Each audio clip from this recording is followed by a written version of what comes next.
Hey y'all, so I just want to hop in here really quick. I thought of a video that I felt would be good for my new nurses out there because I get a lot of comments that talk about how you're nervous and you don't feel like you're adequate, and I'm like, those feelings are normal, and I want you girls and guys to know that. But I wanted to kind of give you tools to kind of help you along this journey because it's going to be a journey. Y'all don't know I like to talk a lot, so let's go ahead and get into, I'm gonna give y'all about 5 tips that I feel like will help you in your nursing journey process. I think that's more than enough. Y'all already trying to learn stuff, and they're reasonable things. It's not like you gotta go out and learn a new habit and all of that stuff. I got y'all, so let's go.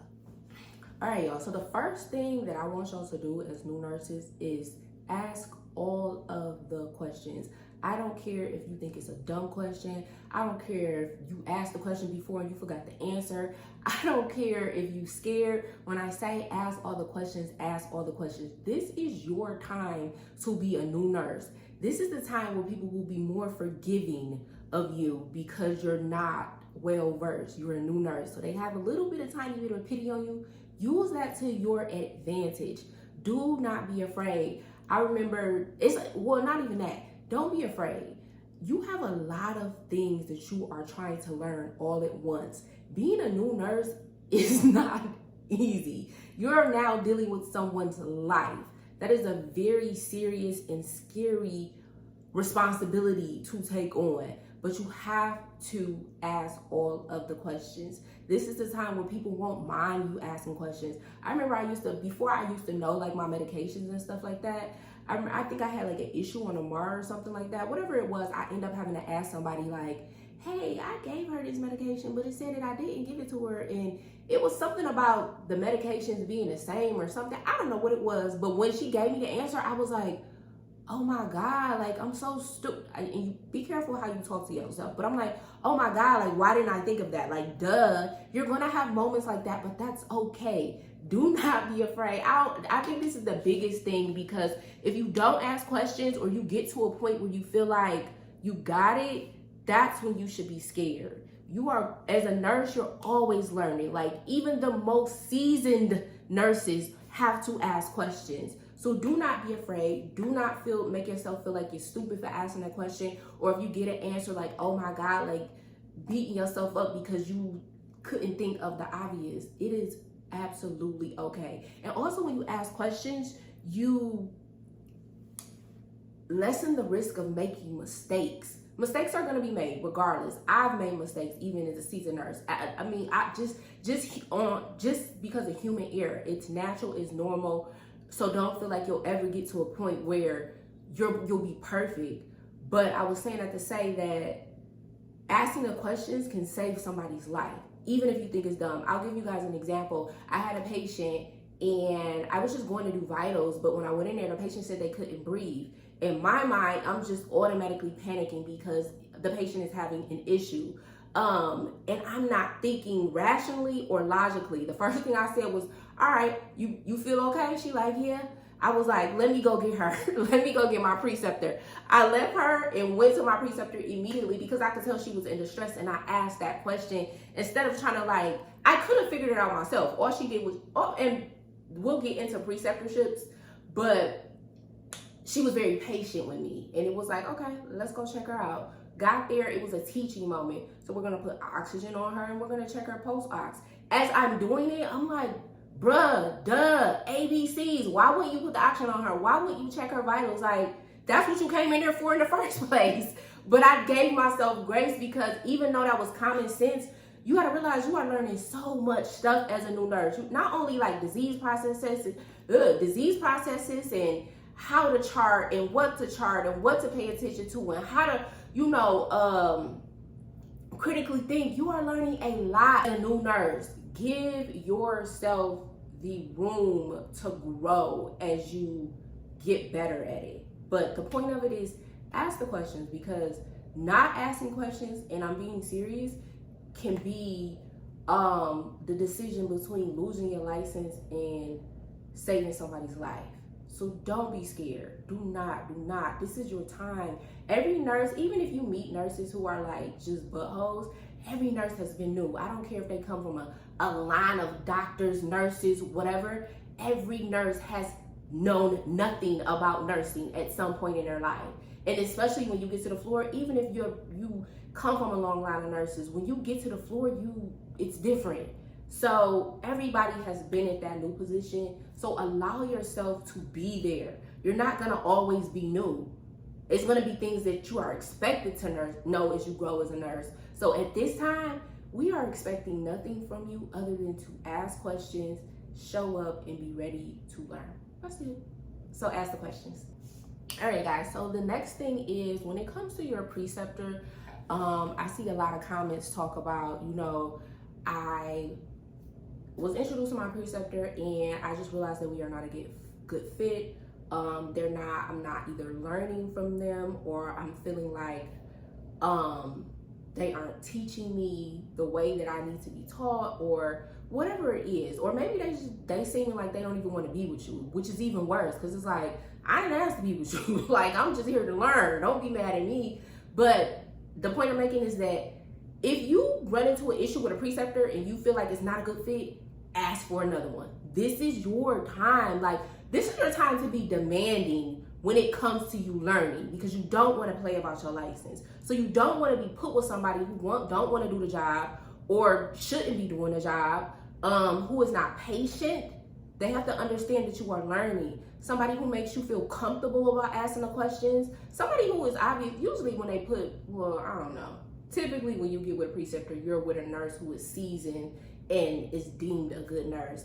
But the point that I'm making, this is real quick, is change the preceptor. Ask for another one. Whoever your nurse manager is, go to them. You don't even have to go into detail. Hey, I've been with her for a week, or I've been with her for a month. I don't feel like I'm adequately learning when I need to learn under him or her. Can I please have another one? Like I said, this is not the time to shy away or feel like, oh, I don't want to cause any trouble, or I don't want to be the one. No, be that one. Be that person, because this is your time to learn. Like, this is the time where you don't have to have all the responsibility. Because when you really get into the real world, where it's just you and you got your own assignment, you'll have people around you who are always going to help. That is a given. So I don't want to scare y'all into thinking that it is all you, because you're working with a treatment team. You'll have different people who can collaborate with you. If something goes wrong, you'll have a charge nurse to go to. You'll find a nurse that you can ask questions with. Like, you'll be fine even when you get on your own. But at this time, take advantage of not having full responsibility over patients and passing it off to someone else, asking the questions to someone else. But you want to make sure you have someone who gives you all of those things. I was very grateful with my preceptor. She was very patient. Very patient. She had a very relaxed personality. I couldn't imagine me being with somebody who was like high energy or anxiety and all that stuff. She was actually a travel nurse, actually, when I think about it. But she knew her stuff. She allowed me to have teachable moments, because sometimes you feel embarrassed by asking the dumb questions or not doing the most common sense thing. But she allowed those to be teaching moments for me. I never left feeling like inadequate or I take that back. I did, but not because of her, just because I was hard on myself. If I made a mistake, like, I would beat myself up, not because she was like making me feel a certain way. But it was a good fit and I learned a lot from her. I was actually on a really crazy unit, so that was the perfect place to have that type of preceptor in that type of environment. But I said it to say, just don't be afraid to ask for somebody else to teach you if it's not a good fit. Now you're doing a lot of hands-on stuff and you want to start off with a good foundation, and a good foundation with somebody who understands where you're at in your new nurse journey. So that's it. So this tip is kind of, I guess, geared towards helping you guys build a routine. I'm not going to tell you how to build a routine. Once you become a nurse, like once you get on the floor, you'll see what works for you. There are nurses who might come in 20 minutes, 15 minutes early just to look over their patients before they get reported, just so they can kind of know, and it gives them room to like flow. There are things that you'll learn that you'll want to do that is geared towards your own specific routine. But what I can say is try to stay as organized as possible, and I mean that in every possible way, with your notes, with your vitals, with your labs, just what patient is getting what, like your diagnoses. If you guys can find you a really good charting sheet, I think that would help you organize things. Like repetition is key. Instead of just jotting stuff down, like when you become a seasoned nurse, you'll just probably, I still use a chart to this day just because I am an organized person. I don't like just writing stuff on paper in different areas.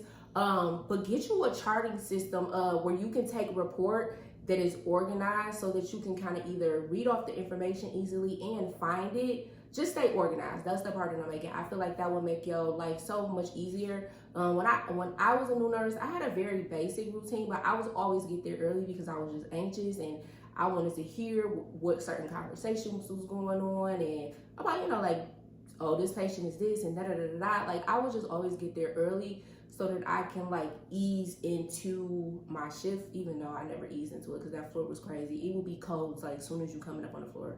Wow. But I learned a lot from that floor. But anyway, I would have me a routine. Like I would go in, even now, when I come to work, I go get a report. I go say hello to each of my patients, just introduce myself, give report, put my name on the board. All right, this is not the time for me to talk to them. I will let them know, hey, I'm about to go give a report for another patient, because a lot of patients will start talking your head off. And it's like, I'm going to be in here in a minute and we can talk then. Right now, I have to be efficient with my time.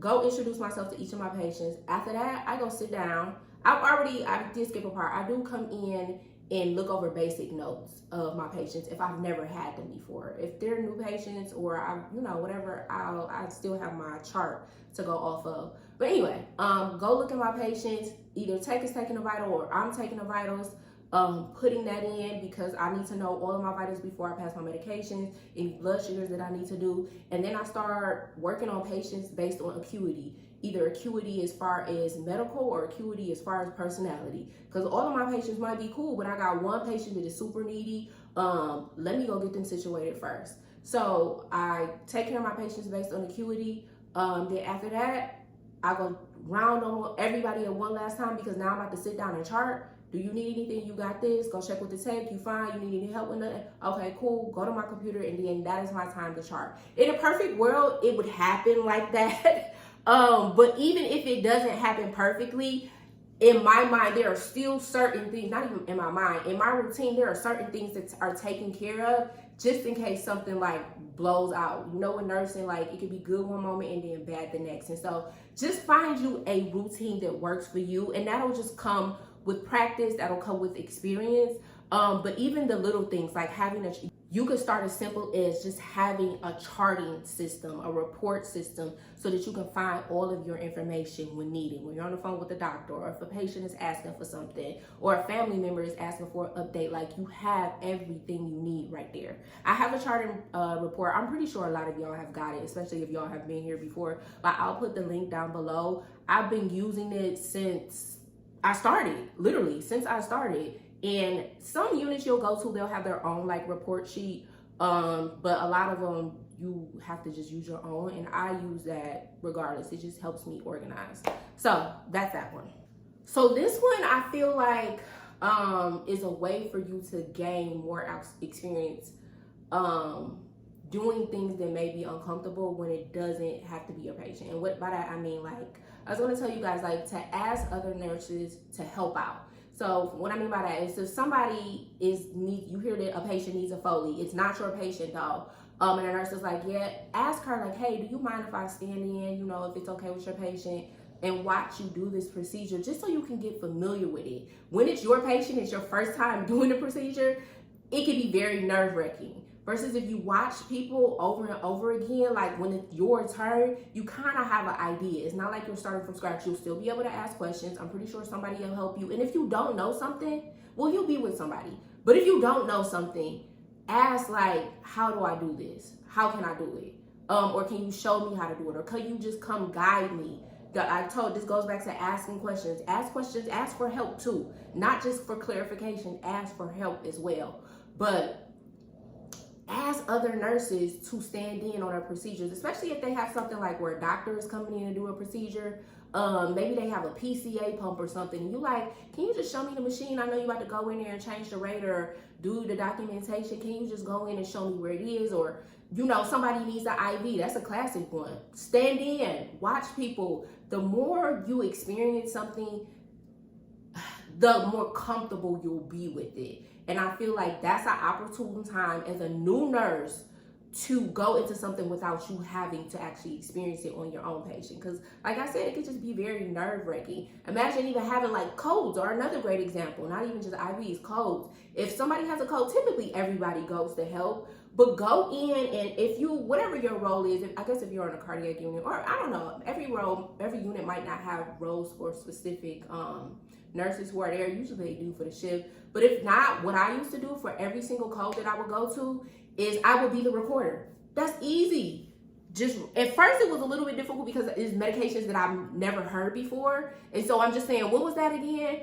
And somebody will yell it out, and I'll phonetically write it out because I had never seen it or heard it. But people knew, it was fine. It ended up working out. But I will always go in and be a recorder. It's easy. Just grab a piece of paper. Some might have a specific log or something, and just write down everything. What time they started CPR, when are they giving an epi, when are they doing atropine, when are they shocking, how many, like all of that. And when you go in there, you'll see everybody has a specific role, hence you being the recorder, but it'll give you a time to like not have to actually be in there, but also like a role that is very important. Like we need to know when things are going, because a lot of times we're not scanning meds and giving them. It's a chaotic, maybe not chaotic. I don't want to say every code is chaotic, because I've been on codes that were like super chill.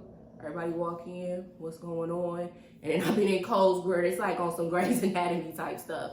But the point that I'm making is that go in with other nurses and learn from their patients, so that when it happens to be your turn for whatever the procedure is or whatever is new that you're experiencing, you don't have to first experience it on your patient, because that can be a little bit nerve-wracking. I mean, if you do, it's fine. You'll have help. Everybody works as a team, or they should. But it's just nice to kind of have a familiarity with things before you have to experience it with your own patient. Hopefully that makes sense. All right, you guys. So the last one, and I feel like the most important one, if you guys do absolutely nothing else, do this one, is to give yourself some grace. This is the time where you want to be extremely patient with yourself and be realistic. You are learning a lot as a new nurse. Nursing school, I'm telling y'all now, if y'all in it, get through it to get through what you need to do. But when you get into the real world, it's completely different. Learn what you need to learn for nursing school, but when you come into the real world, be ready to open your mind and just see things for what they really are, not necessarily what you learned in nursing school. But I said to say, you're learning a lot. You're dealing with somebody else's life. Like, this is serious business. Understand, you're in a new environment. You have now a lot more responsibility on you, a lot of things that you don't know. Like, you have to take into account everything. You are a student. Students are novice. You are a novice nurse. Like, it is okay to be new, but allow yourself grace as you go through this process. I'm the wrong one to be talking, but do as I say, not as I do, because I used to beat myself up so hard as a new nurse. And not because I was even in a toxic work environment, but just because I wanted to be perfect. I just wanted to get it right away. I wanted them to be like, oh yeah, she good. She gonna be they still said I was a good nurse, but I just wanted to be perfect. I didn't want to have to ask any questions. I didn't want to have to make myself look stupid. Like, all the emotions that y'all go through, the fear, the anxiety. I got anxiety in nursing school. I never had anxiety before nursing school. But the fear, the anxiety, the questioning yourself, all of those things are normal. It's normal as a new, not even just a new nurse, new in anything in life. Like, everybody has a starting point, and I just want y'all to give yourselves grace. I want y'all to be patient with yourselves, and I just want y'all to give yourselves the opportunity to be new at something. I think sometimes we're so in a rush to just know it and to get it, and it's like you are processing a lot of information at one time. It's okay if you don't get everything all at once. If I'm being honest, it's going to probably take you a good 2 years where you finally feel like comfortable. I know that might seem like a long time, and that's okay, because your preceptorship might be, I don't know, maybe 3 months. But the first 2 years, use that I'm a new nurse. At 4 years, I still tell people I'm a new nurse. Like, I don't want you ever to have the expectation that, like, I got it. I mean, as a travel nurse, they know that I come with some sort of, what's the word? I'm an asset, but I just never feel like you're never going to feel like you always got it, because nursing is always evolving. Things are always changing. You're always going to have to be new at something. And so you give yourself grace to be a new nurse. All right, y'all, so that is the end of the video. I really hope these things help you. Let me know how you guys are feeling. Those of you who are about to graduate, it is the summertime, so a lot of y'all probably about to graduate or on summer break. Just talk to me. How are y'all doing in nursing school? Those who are new nurses, those who are not on the floor, and just give some tips to help each other out. One thing I love about this community is that y'all don't need me in the comments to answer anything or to encourage y'all. Y'all encourage each other, give out tips and all of that stuff, and I love that. So hopefully this video was helpful. Talk to me in the comments, and I will chat with y'all later.